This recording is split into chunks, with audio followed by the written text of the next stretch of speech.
Hello my loves, my name is Hannah and welcome to a mid-year check-in. So we're going to have kind of roughly 3 parts to this video. I'm going to do some stats about my reading this year for the first little bit, have a little review of any particular goals that I set and how I'm doing or not doing, and then we're going to do the mid-year Freakout book tag, and I always get all of the words of that the wrong way around, but you know the one that I mean, right?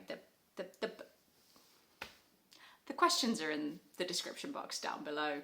It's that tag. So get yourself a brew, let's sit down and chat about our reading the first 6 months of the year. So as I record this, it is the 10th of July, but I'm only including books that I read up to the end of June. So it is a true midpoint of the year. So we'll start with the obvious stats. I've read 84 books this year. 84 books, and I have DNF'd not many at all, about 3 or 4, and most of those were audiobooks where I just wasn't getting on with the audio narration style, but they're books that I will probably go back to in another format. But 84 books that I have completed. So the vast majority of that 84 books, I think about 65 of those have been novels, and then so by far the majority of my reading is novels, but we've got poetry and non-fiction there as 2 other kind of like bigger types of genre that I read.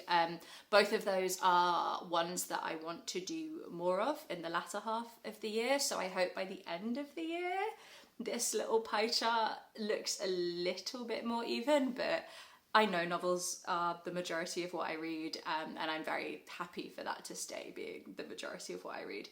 So then in terms of genres, always kind of a funny one, genre, isn't it? Because like books are multi-genres.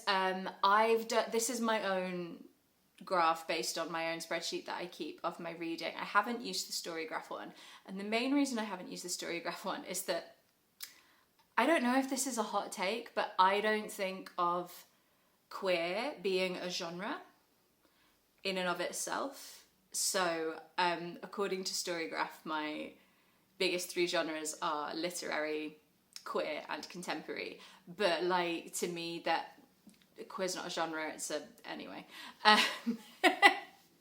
Whatever, I don't feel super strongly about it, but for me it's not very helpful because so much of what I read is queer. But like I would want to have queer in with classics and queer in with fantasy and queer in with literary, do you know what I mean? Anyway, by the by. But these are the genres that I've read, and I think there have been a few sort of surprises. Poetry started off really strong and then I slacked off a little bit over the last few months. Thriller and crime is kind of higher than it has been, but I think that's because I've read the majority of the Frida Klein series this year and have been kind of in the gaps looking for other books that are a bit like that, and failing. So like those are a little bit higher than I think they've been in previous years, but generally, like if you showed me on the 1st of January and said, this is what your genre reading is going to look like for the first 6 months of the year, I would not be at all surprised. Then a few other bits that I kind of track on my spreadsheet as well. 11 of the books of the 84 books that I've read this year have been debuts, and that isn't something that I've tracked in previous years, so I actually don't know if that is a high number for me or not. I mean, what's that? It's like just over 10%. Math's not my strong point. But I think it's interesting because I would like to read more debuts. I really would. And I think I read more debut books since getting into watching BookTube because I've been hearing about a lot more. I think historically I've read a lot more classics and a lot more of just like well-established kind of like canonical in like the modern canon authors, which obviously it takes people a couple of books before they kind of break into that. Do you know what I mean? So I think it's something that I would like to keep more of an eye on over the year, and actually like when I come to do like the next sort of check-in on stats. I might look at debut authors a little bit more closely to see like how I don't rate books, but you know, like how I've vibed with those debuts as opposed to books from more established authors, and whether or not I've enjoyed them more and should therefore like seek out more debut authors. Do you know what am I making sense? So then I also track the format that I read books in. Unlike Storygraph, I also distinguish between paperback and hardback. Sometimes because I don't really like hardbacks, but I own quite a few of them, partly books that I've bought secondhand that I've wanted that just happen to only be available in hardback, and then obviously if it's a newer release or a gifted one, and I do concede that they look lovely on a bookshelf, but I find holding them annoying, and I'm a spine cracker, and they're just not very satisfying. And sometimes I think that my lack of enjoyment at the physical form of the book can sometimes influence my enjoyment of the book as a whole. So that's just some rationale for why I split those two things up.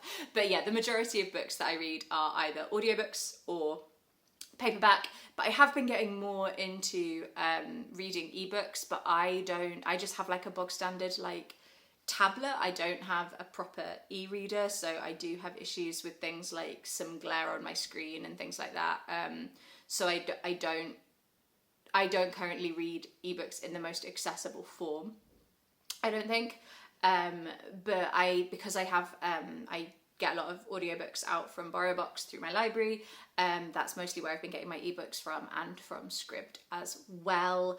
I think the number of ebooks I've read this year is higher because of the Euros challenge that I've been doing, which I'll probably mention later in the video as well.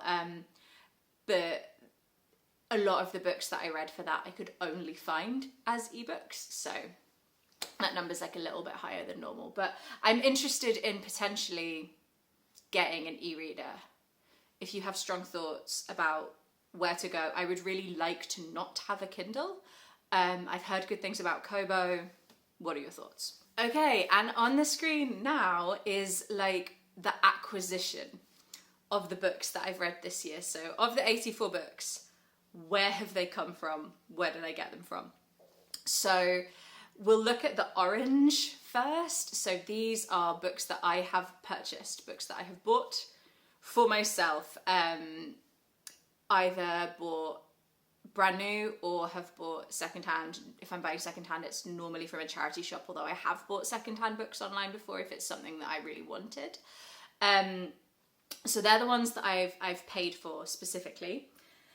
Then in purple, those are books that I've got out of the library in one form or another. So I'm a member of like two libraries, so Newcastle City Libraries and also North Tyneside Libraries. So that's why there's two library entries, and also BorrowBox, which is what both of those libraries use. And BorrowBox I do find annoying in that you can't be logged into two library accounts. So like I only use Newcastle City Libraries on BorrowBox because logging in and out of it is such a fucking faff. So I'm conscious that there's probably loads of books on North Tyneside that I would want to have a look at, but like, if any of you work for BorrowBox, could you just like get them to make it easier for you to have two library accounts, because I feel like I'm missing out on some books and I don't want to. So that's libraries in purple. Then in blue are books that I've read through a paid for subscription. So a few from Audible. I don't have an active Audible account anymore, but these were titles that I had previously used credits on and were sitting unread in my library. So I did finish some stuff on Audible, and I will not be renewing my Audible membership, but that's there. And then I swapped to Libro FM. So that's where I now buy audiobooks that I can't access from the library, or that I can't access through Everand, which is the vast majority of the books that I have read through paid for subscription is through Everand, and that is simply because they don't have a price per title. So it's an unlimited number of ebooks, audiobooks, and I think they've got magazines and stuff on there, but I don't really touch that. And they've got so much great stuff on there. Obviously, like, not sponsored or anything. I think it's really useful. Sometimes they get rid of titles and they don't tell you when titles are going, and that has happened to me twice, where they've got rid of a title when I'm in the middle of reading it, which has been incredibly frustrating. But if you're wanting like bang for your buck, I think it's good. It's just obviously like limited in terms of like it doesn't have everything available on there. So that's those. And then pink are kind of like miscellaneous other ways that books come into your life, which for me is either it's been gifted to me, as in someone has actually bought it for me as a present, borrowed, as in it belongs to someone else and they have lent me the book and I will be giving it back, and then passed on. I do this quite a lot with like my books. Like pals will just be kind of like getting rid of books and be like, does anyone want this? Or they'll lend you it but be like, I'm not asked about having this back, so when you finished reading it, like pass it on to someone else. So they're the other ways. So that's where my books have come from. I'm generally pleased that my reading, I feel like my book buying, as opposed to my reading, has really been so much better this year. I feel like I've been a lot more focused on buying things that I actually really want, and I've pre-ordered more than I have in the past, so I'm buying less but paying a bit more to get books that are like brand new releases where I like particularly want to support that author, or I just really want that book straight away. And then I really feel I am now settling into being a library user, in terms of like, I have accepted that even if I read a book and I really like it, I don't have to own it. There are some books that I have read for the library where I was like, I really wish I owned this book. But generally I haven't been buying as much stuff, which is why I don't feel too bad about the fact that of the books that I've read, of the 84 books that I've read this year, 38 of those, so just under half, were books that I owned that were on my physical TBR. That's actually higher than I was expecting. I really thought more of the books I'd read were not ones that I owned. So I'm pleased with that, because I think that number is going to keep reclining in a way. Declining. It's going to keep reclining. It's going to keep declining. Because I'm not buying as much, I am going to be more reliant on Everand and the library for newer releases and things that are coming out that I want to read. And so I'm sort of making peace with the fact that the books that are on my bookcase, there are some that I'm really excited to get to, and we'll do this when I talk more about goals. But which actually, do you know what? Let's do that now, because it's next on my list. We'll talk about goals now. So one of the goals, my big goal for the year, was to be more impatient with my reading. So get to the books that I wanted to get to faster. And this is particularly something that I noticed being a problem since I started this channel, because when I first started out, I was really sort of trying to like theme reading vlogs and be like, I'm going to read like all like myth retellings, or I'm going to read like all this for videos. And they were cool projects, and I didn't not enjoy doing them, but they definitely were they stopped me reaching for books that I was excited to reach for on my shelf, because I'd go, oh, well, that's a book. Time Travel's a really good example. So there were a number of books that do like timey-wimey stuff. I don't read a lot of speculative fiction, particularly, or science fiction, things that would normally have a lot of time travel in. But I did have 3 or 4 books on my bookcase that had aspects of that in them. And I was like, oh, well, I won't read those yet. For over a year, I put off reading some of those books because I was like, oh, well, at some point I'll do a themed reading vlog where I do like books that are doing stuff with time. And I just felt like that was really silly, because I was reading stuff that I wasn't particularly in the mood for, because I thought I should do like a vlog based on that particular theme, instead of just reading what I wanted to read. So this year I started doing, and you may have seen them before, a vlog series where once a month I pull off 4 books from my shelf that I am impatient to read that year. Not always actually from my bookcase. Sometimes I've got a book out from the library as well that goes into those. And over the course of the month, I read those 4 titles. It's like, I call them my impatient reading vlog series. There's a playlist of them that I've been doing over the course of the year. So I think this is the goal that I've done the best with. But I actually have still found myself creating some rules around it, which I think is probably inevitable, but I might reduce the number of books that I do in those in the future, because the other big goal that I had for the year was that I wanted to be a bit more uncomfortable in my reading. And what I really meant about that was that reading is my go-to activity. If I'm like not working or like doing something with my partner or a friend, I'm reading a book. It's the thing I always reach for, and I enjoy it. I do enjoy it, but I wanted to read less this year than I had in previous years, because I wanted to prioritize doing other things like writing or other hobbies, and I wanted to sit a little bit more in the discomfort of not going to my default hobby. And I haven't been brilliant at that this year. I have done one vlog where it was like a writing vlog, and I did enjoy doing that.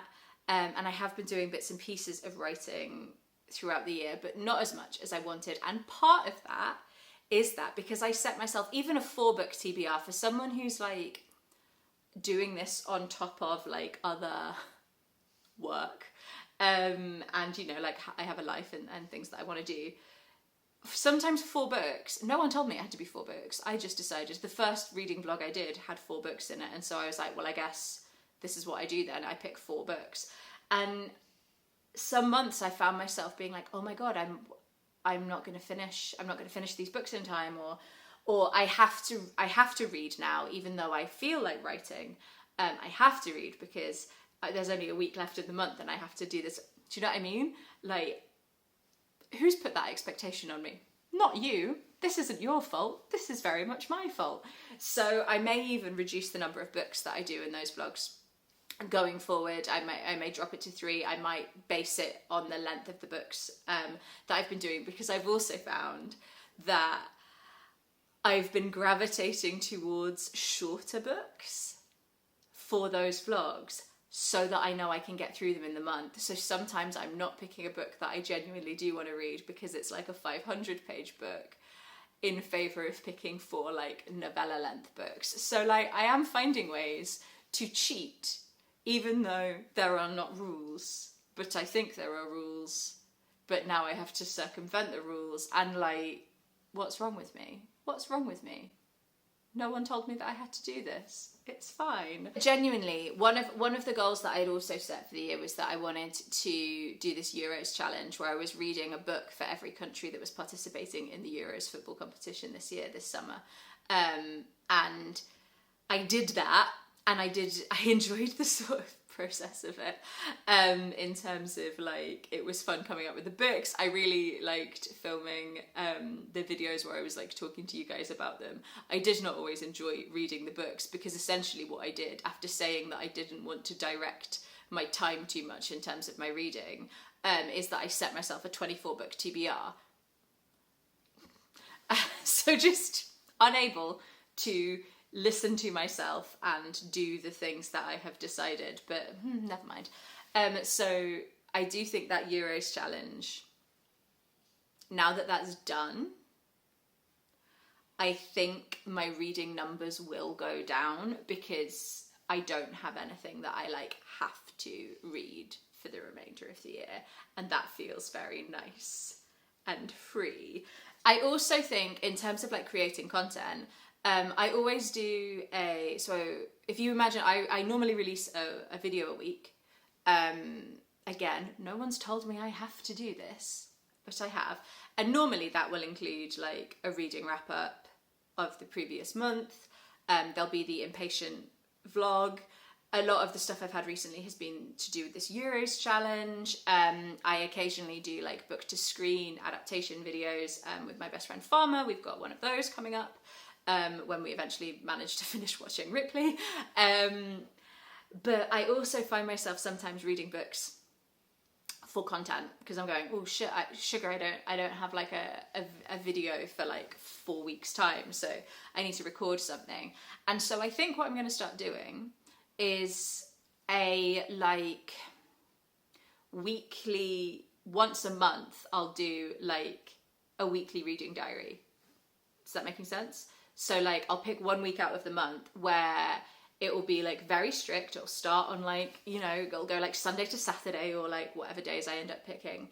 And I'll just talk to you about what I happen to be reading. So we're not reading specific books for it. It's just like more of a chilled, vibesy vlog because I really enjoy the impatient ones, and I think people are really kind about them and have said they really like how I kind of talk quite a lot in quite in depth about those books. They're quite thorough reviews that I end up doing in those vlogs. But because of that, I don't include too much like other chatty stuff because I don't want those vlogs to be like super, super long. So I think these new ones will be part of that, and so they'll enable a little bit more of like the chat if you're here for the chat as opposed to like the pure like reviewy stuff. Not that I really do like pure book reviews, I mean, let's be serious. But I think it's going to help me with my sort of programming in terms of I'll know that like that's a video that I can do every month that like doesn't require me to read anything specific, so I don't have to feel that imaginary pressure that doesn't exist. Am I making sense? Am I neurotic? I think I might be neurotic. And then the final sort of word that I had for the year in terms of my reading goals was intentional. I wanted to be more intentional about what I was reading. And there were a few things that I'd identified that I wanted to read more of. I said that I wanted to start doing the Read the World challenge, the full Read the World challenge, not just the Storygraph one where they pick 10 countries, but to do the full global reading challenge, but like over a number of years, because I'm obviously not going to do that now.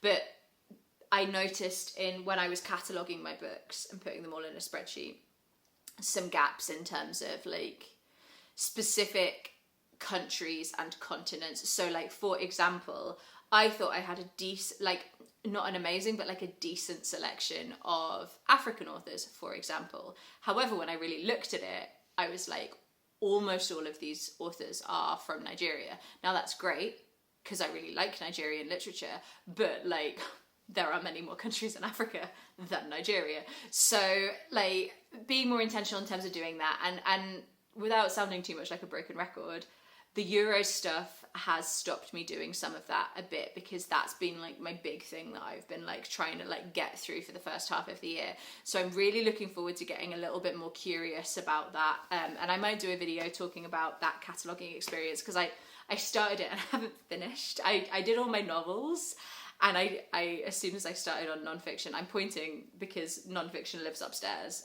and so does poetry and plays and short story collections, because yes, even though I don't read short story collections, I do own a number of short story collections, so they're all upstairs, and I haven't catalogued those yet, but once I do, I think I might, if you're interested in sort of like what I've noticed about some of those trends and what I might want to do about it, then let me know and I can bung that in a video.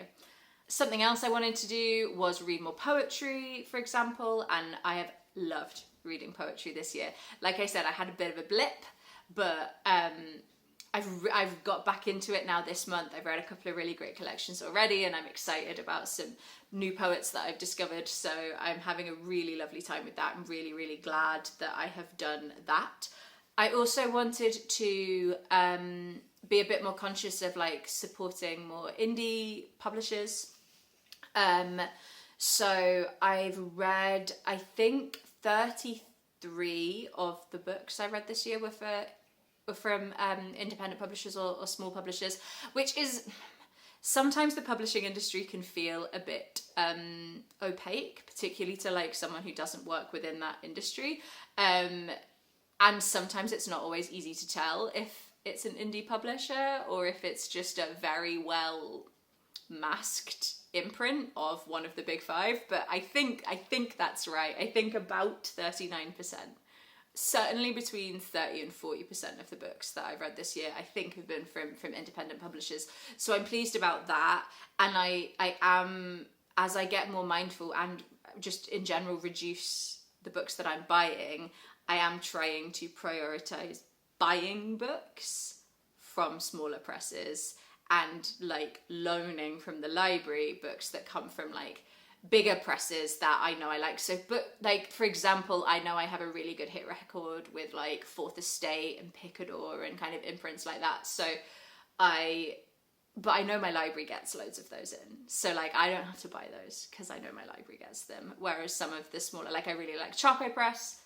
I really like Fitzcarraldo. I've never seen a Charco Press or a Fitzcarraldo book in my local library. City Library might be different, but my local one that's like at the end of my street doesn't stock those sorts of books because there just isn't the demand for it here at the minute. I also, last year, one of my reading goals was to read more local authors, so local to me being the northeast of England. And I loved doing that, and I had a really good time reading local authors. And this year, possibly because it wasn't a specific goal, I've read no local authors this year. Now, I've got some books on my shelf that I'm excited to get to, and I'm about to start another Benjamin Myers book after I loved Cuddy last year. So that will be remedied pretty quickly, but I'm like, this is why goals are important for people like me, because if it's not written down somewhere, I will forget that I want to do it.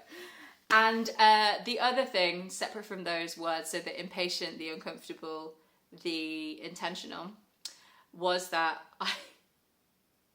I wanted to improve my Spanish so that I could read a book in Spanish before the end of the year.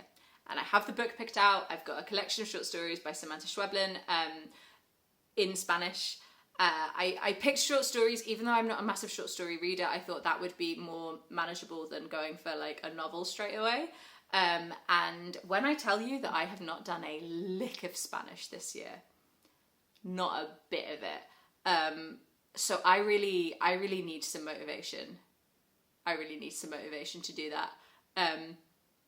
Continue to bully me in the comments until I tell you that I've done some Duolingo, please, because that'll be, if I don't get on that, it's going to be another year of that goal lapsing.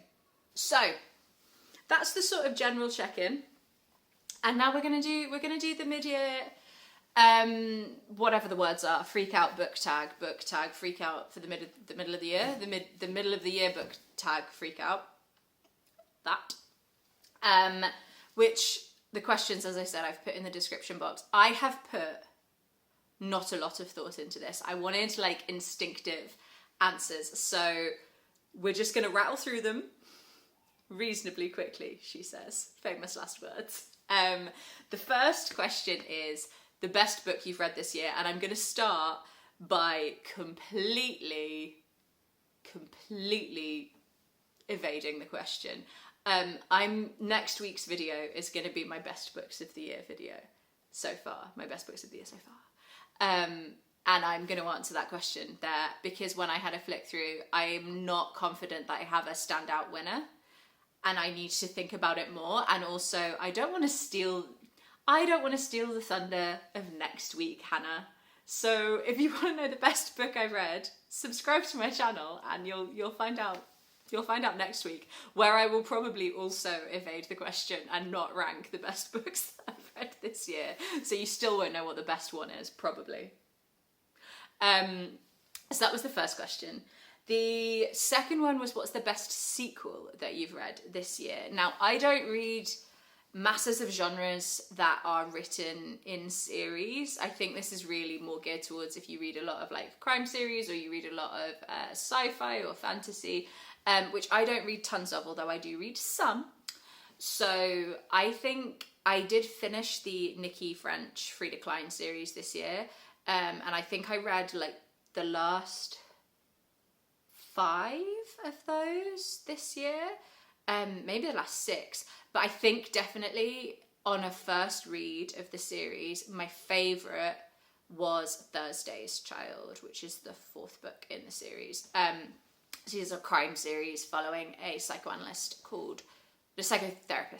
called Frida Klein, who becomes embroiled in various police cases, and they're very good, and I really liked the 4th one the best, I think. So there's that. And then in terms of like looser series, I really enjoyed reading Companion Piece by Ali Smith, which was the 5th sort of companion book to her seasonal quartet. So it's not really a true sequel because those books didn't necessarily like narratively follow on from each other, but it did sort of like complete the series. So there's that one. The third question is any new releases that have come out this year that I haven't got to yet. Yeah, tons. I am more of a backlist baby, if I'm honest, partly for financial reasons, because accessing and buying books that have just come out is more expensive than waiting until they've been out for a little bit. Also because of the whole I don't like hardbacks thing, sometimes I just choose to wait until the book's out in paperback. But there are some books that I've seen, a lot of which have been on prize lists or are speculated to be on prize lists. So as I'm recording this, everyone's like patiently waiting for the booker list to come out. So that I may be adding more books to this list after that comes out. But certainly Marta by Kaveh Akbar, I'm really interested in. I am really interested in Long Island by Colm Tobin, but I haven't read Brooklyn, but I want to read Brooklyn and then that sequel, and then maybe that might be the best sequel I read this year. So there's that. I really fancy Caledonian Road by Andrew O'Hagan, although I've heard it's quite different to Mayflies, which I read a few years ago and absolutely loved. It was one of my favourite books of 2022, possibly. Sociopath, a memoir. I can't remember who wrote that, but I hopefully will have put this on the screen. So that, I really want to read that. There's a new Rebecca Watson book that I'm interested in. I really enjoyed, or was enjoyed, maybe not the word, but I thought Little Scratch by Rebecca Watson was really unusual and inventive, and I'm really looking forward to seeing what she does next. I think that's called I Will Crash. So yeah, there's loads. There's absolutely loads, because like I'm not someone who is like straight on the new releases. That's not really. I would love to be, but I can't afford to be. So, and also there's so many books from longer ago that I'm also really excited about reading. So new releases tends not to be like super high up on my list of priorities. That being said, the next question is I've kicked my slipper off. One sec.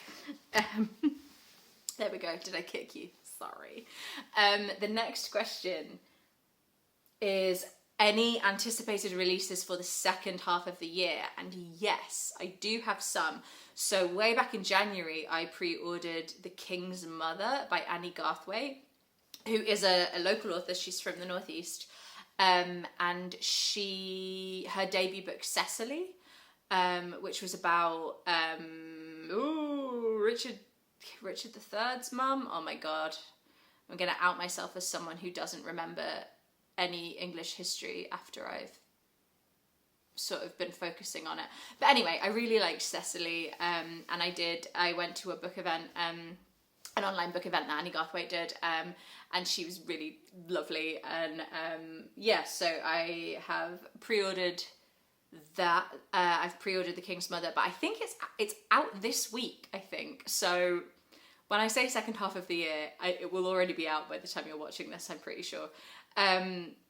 So there's that. Ali Smith has a book coming out in October, so I will obviously be looking forward to that. And even though she is an author that I still have a lot of her backlist that I need to get to, but I don't ever want to be in a world where there isn't another Ali Smith for me to get to at some point. So she's one of those authors that I know I love. I'm confident saying she's my favourite author.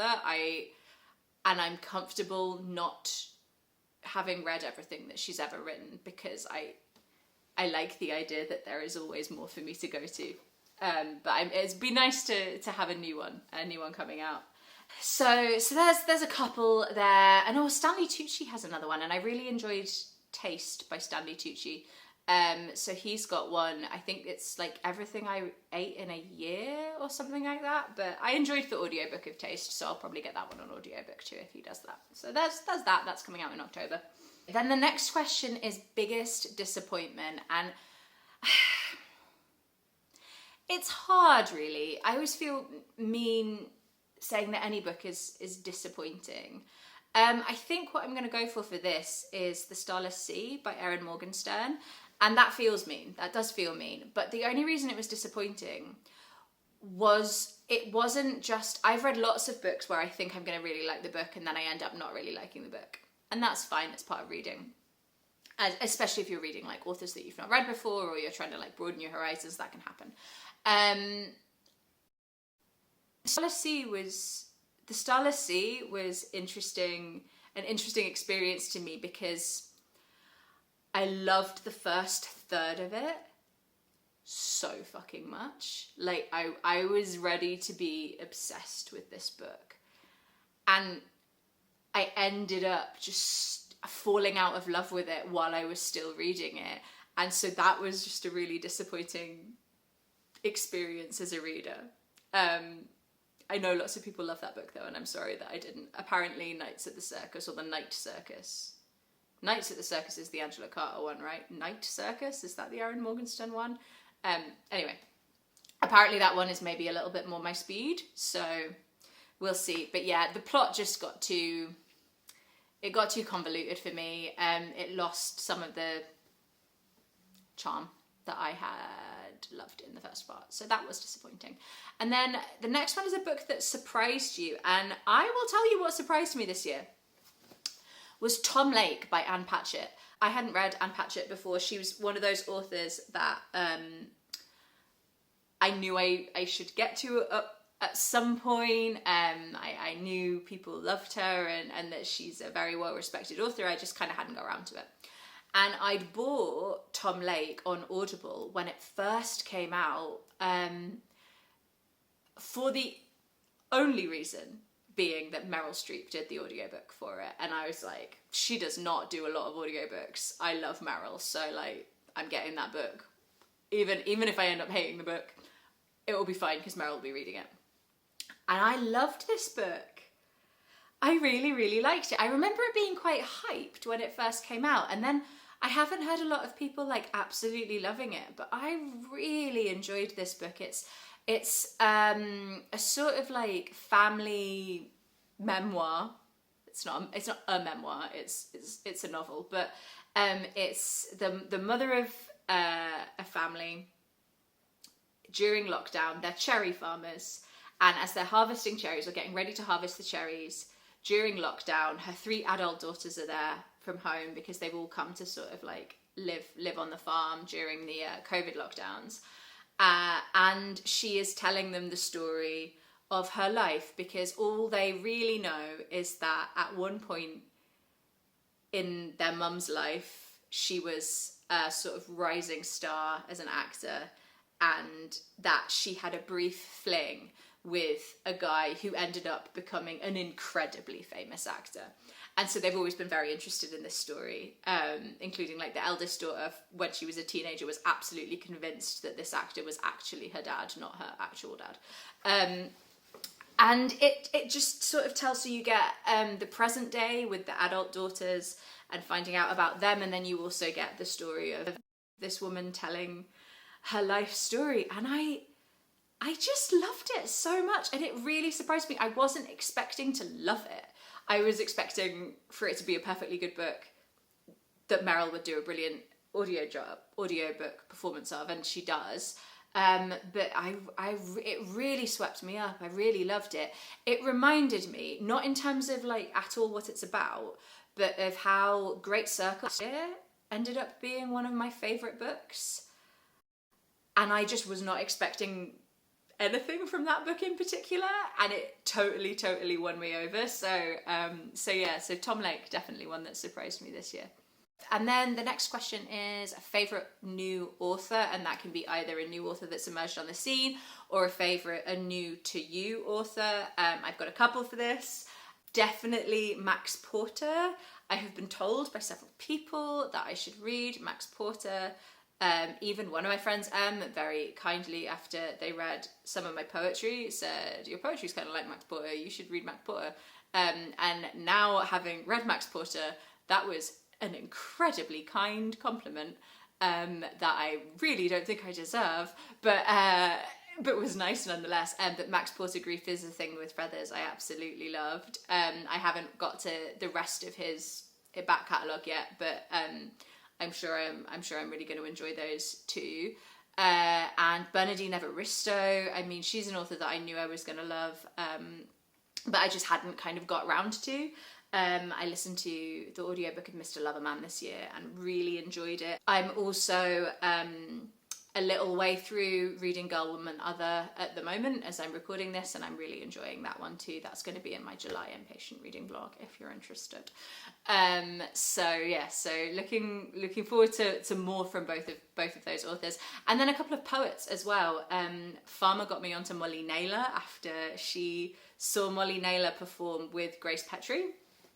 And bought me a collection of Molly Naylor's poetry, and I absolutely loved it. I'm also currently reading an Ada Limon collection and loving it so much. So there's a couple of poets there too. Newest fictional crush. Now, normally when I do this tag, I'm that literary fiction person that's I don't really understand this question because I don't really get crushes on fictional characters. Because a lot of the time the characters I'm reading are not, the intention is not that you fancy them, right? Because that's just not really the vibe of lit fic. Or at least it's not been my experience of reading literary fiction where I particularly fancy any of the characters. That being said, I have been, for my sins, swept up in the Sarah J. Maas universe. I do not talk about it a lot on this channel anymore because you all made it very clear that it ain't what you wanted, which is absolutely fine. But I will say, Asriel from the ACOTAR series, he is he's a nostalgia crush based on how much 15-year-old emo Hannah would have been so fucking obsessed with that man. Oh my god. I've got a bit of crush on Asriel. I've actually got an answer for that this time. Thanks, SJM. Newest favourite character. Again, I've come across some really beautiful, wonderful characters this year, but I find that quite a hard question to answer. I think I loved Frankie in The Member of the Wedding by Carson McCullers.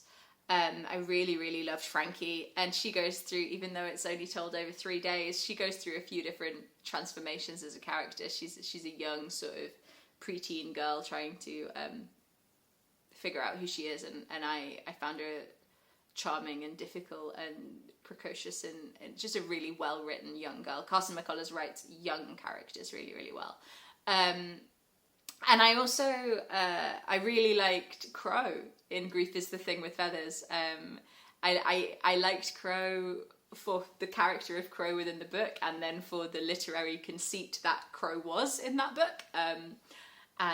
So I probably those two, I think. And then number 10 is is a book that made you cry, or the saddest book you've read. I couldn't work out which one to do, so instead I've made a list of all the books that made me cry this year in order of reading them. Okay? So, Maps of Our Spectacular Bodies by Maddie Mortimer. I Who Have Never Known Men by Jacqueline Hartman. Kindred by Octavia Reed Butler. How to Say Babylon by Safia Sinclair. The Birthday Party by Laura Muvinier, although that one made me like stress cry. I wasn't crying because I was sad, I was crying because I was anxious. A Single Man by Christopher Isherwood, The Member of the Wedding by Carsten McCullers, Tom Lake by Anne Patchett, Blackouts by Justin Torres, Giovanni's Room by James Baldwin, Grief is the Thing with Feathers by Max Porter, and The Mercies by Kieran Millwood Hargrave. So all of those books made me cry this year. There you go. If you fancy a cry, try one of those. And then a book that made you happy. Conversely, happiness is not an experience. I think I'm happy when I'm reading. I don't read a lot of happy books. However, I do have some that I wanted to mention for this. So firstly, last month I read by Julia Shaw, which is a non-fiction book looking at the hidden culture, science and history of bisexuality. And that book made me happy just in a, gosh, isn't it nice to be seen way. And then I had like a marvellous time with a very charming myth retelling book by Phoenicia Rogerson called Herc, in which Herc is actually a bisexual version of Hercules, or a bisexual iteration of Hercules. And that was just like a silly fun time. And like I was just having like a dorky gay old time with it. And then also some of the poems in Molly Naylor's collection, Whatever You've Got, made me very happy. And also because that was gifted to me by like my bestie. And actually, oh look, all of those books are bisexual. So maybe we can draw some conclusions from that. Then the next one is the best adaptation you've seen this year. Now, I've seen a few adaptations. Farms and I haven't done tons of the book to screen ones, but I think the best adaptation I've seen, if this counts, because I haven't actually read the book, but I know it's based on a book, is The Zone of Interest, which is based on the book by Martin Amis, which is a book that I do really want to read because I've read a few of Martin Amis's books before and really liked them. I think he's a really interesting writer. I read Time's Arrow by him, which is very, very cool if you're looking for a timey-wimey book. That was a brilliant, haunting, horrible, amazing film. Definitely my favourite film of last year. Although I say last year because it was in last year's like Oscar cycle. I saw it in January, so it counts. Then favourite video that you have made so far this year. I think for the I enjoy doing the book to screen stuff with Farmer because that is basically me sitting down with my best friend and more often than not dicking on an adaptation, which is just a fun experience. But I think probably the catharsis of finishing that Euros challenge and getting to the end and doing those slightly manic videos where I actually work out based on the books what the winner of the tournament is. And I can tell you right now that I failed. I failed so bad because, you know, the book that I picked did not win. So that was sad, but yeah, I think I enjoyed doing those. I've also enjoyed doing the impatient reading vlogs. So yeah, I enjoy creating most of the content that I create on here. Otherwise I wouldn't do it. You know what I mean? So then penultimate one is the most beautiful book you've bought this year. I have to say, like, because I'm a bit of a book wrecker, the aesthetics of a book is not really why I pick it up. And I'm definitely not someone that goes and buys like specific editions of books just because they're like a very aesthetic one. That being said, I did get this edition of The Talented Mr. Ripley, which you're not going to be able to see, on sale. And I do think it's very beautiful, and I think it's so beautiful that I willingly bought a hardback when I could have bought a paperback.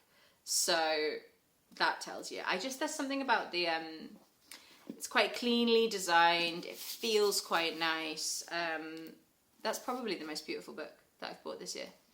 I think all books are beautiful, man, especially the ones that get wrecked. And then the final one is books that you need to read before the end of the year. And not a single fucking one. None. I am no TBRs, none. I don't have any books that I have to read for the end of the year. As I said, I did all of my obligation reading for that Euros challenge, and I'm out now. That's done, and I'm just going to enjoy my reading and see where it takes me for the remainder of the year. So on that note, I'm gonna love you and leave you. I would love to know your answers to any or all of these questions in a comment down below if you wanna let me know. Let me know about some new releases, because I'm terrible at keeping up on that stuff like that. So if you've got things that came out that you've loved or that you're wanting to get to, then tell me about those, especially if you think they might be up my street. And thanks so much. If you want to give this a little thumbs up, if you've liked it, then that would be really helpful. Helps with the algorithm and people finding my channel and stuff like that. And yeah, I will see you next week. By which time I will have tried to work out what my favourite book of the year so far is.